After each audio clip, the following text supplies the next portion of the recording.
Hello mga ka-cooks, nag-road trip pala kami noong December 29 to January 2 from Davao City, Buda, Bukidnon, Cagayan at Claveria pauwi ng Agusan. So ang first stop namin is ang Sea of Clouds dito sa Ate Norly Rest Place. So tapat lang ito ng Sonnenberg at meron na silang kainan. Kaya habang kumakain ka, makikita mo na ang magandang view dito, lalo na sa kanilang view deck sa second floor. Tingnan nyo naman ang view mga ka-cooks, ang ganda. Mas maganda kung mas maaga kayong makapunta dito. So habang kumakain, mai-enjoy mo talaga ang view. Nagsiserve din sila ng kanilang special na tsokolate at saka puto. Ang sarap nito mga ka-cooks.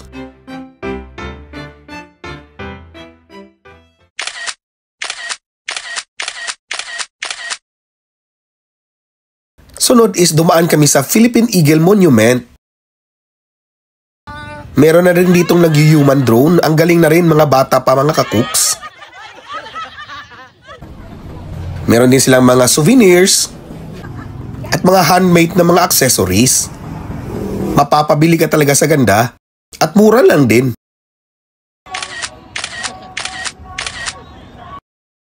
Third stop namin is itong sa Greek Hills.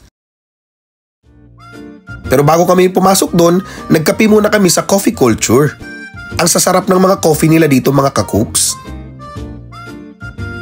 At syempre habang nagkakape ka, maganda rin ang view.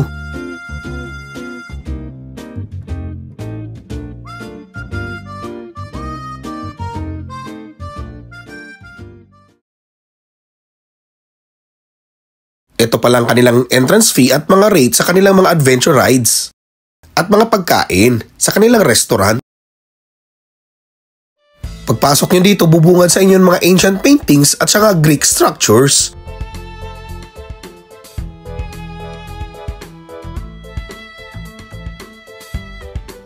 Overview na rin ito kaya sobrang ganda at refreshing.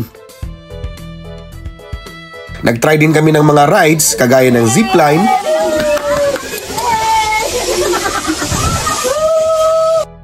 meron ding swing, at yung sinubukan ko na zip bike. Goods na goods mga ka-cooks, exciting talaga. At syempre, enjoy.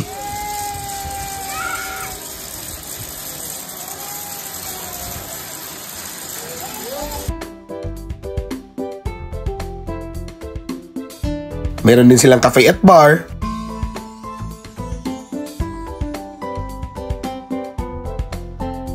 At mga souvenir stores. Enjoy rin talaga rito mga ka-cooks, sulit. Fourth stop naman namin itong RR Spring Resort. Dito na to sa Bukidnon mga ka-cooks. Maganda rito kasi flowing yung tubig at saka malinis, galing pa talaga sa spring.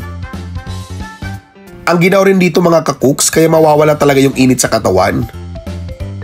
At syempre maraming pools for kids and adults kaya sigurado mag-i-enjoy lahat.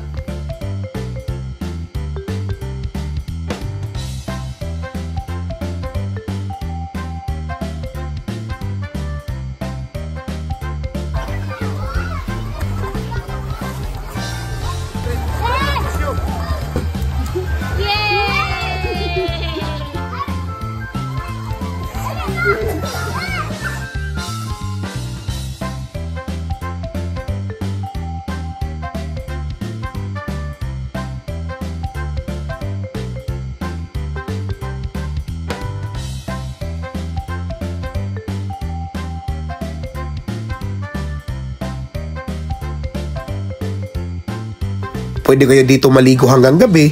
Meron na rin silang rooms for accommodation kaya tamang-tama at relaxing talaga. Dito na rin kami nag-dinner at sulit na sulit din. Enjoy talaga mga ka-cooks kaya follow na sa second, third at fourth day. Yummy!